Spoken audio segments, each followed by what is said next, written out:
What's happening, everybody? This is your boy Emmanuel Clark coming from the Black NASDAQ, and if you know my name, you know my voice, you know exactly why I'm here.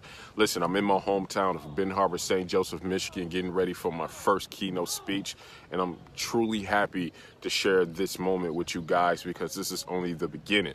I'm on the phone with certain people talking management, merchandise is coming out, and I'm showing you all how this is slowly starting to build into an actual brand that we can sell to the people, and it's made out of love, passion, and positivity, the way it's supposed to be.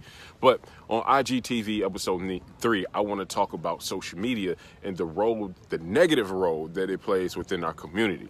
Listen, social media can build businesses. Social media can bring social awareness to different topics that, aren't being talked about in society. But social media also has a dark side, a very dark side that most people don't talk about. Millennials, most of us in the next 10 years will need a therapist. Why? Mainly because of the simple fact that social media is feeding us unrealistic expectations that we try to emulate on an everyday basis. For example, there are many women who are getting their body done, but they're pitching it and selling it to everybody else as they worked hard for that body. So every single day that a young queen goes to the gym, she's eating right, she's not seeing the same results that a lot of these social media models are seeing. Do I got stuff on my mouth? Yeah, I do. Anyway, they're not seeing the same results as these social media models see because they have a top surgeon. Meanwhile, you got your regular job, you have your regular career, and you're working your butt off to get this body that is literally unachievable. And for most of us, we have not seen the outcome of how this is going to play out because we're still young. We don't know how all that surgery is going to have an effect on these women in the next 20 years, hell, the next 10 years. But a lot of our young queens are turning to social media, chasing something that's not naturally achievable. So you got that aspect. It's the same way with relationships. Every single time you turn on your phone, there's these pictures of the perfect couple. They're kissing, they got their little Gucci and they Louis Vuitton on, but you really don't know what's going on after that camera is turned off. Hell, for all you know, they could be in a very abusive relationship. And all you're seeing is this picture perfect couple.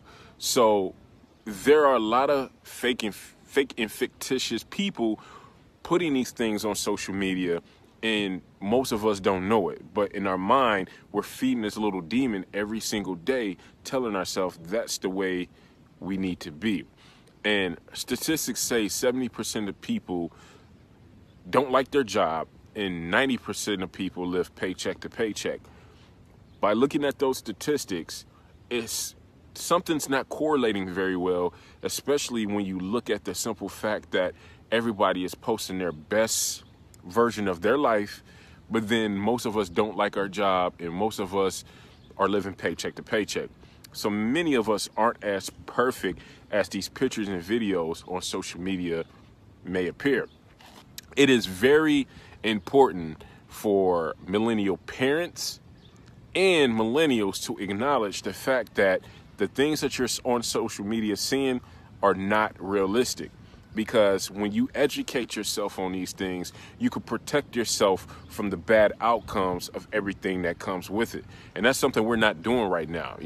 I have loved ones that I'm missing out on mentally because they thought that social media was telling them how they were supposed to live at 26, 27, 28, 29.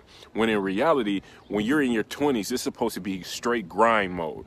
But social media is telling you you're supposed to party. Social media is telling you it's about fun, when in fact the greatest gift that you can ever get is time.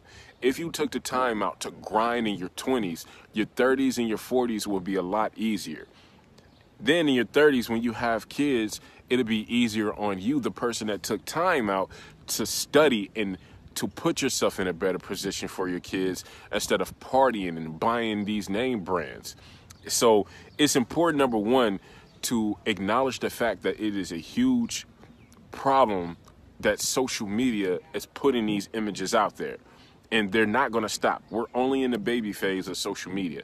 It's only going to get worse. It's also very, very important that you educate yourself that these unrealistic expectations in the next 10 years are going to start leading to a lot of mental illness when it comes to your friends and your loved ones.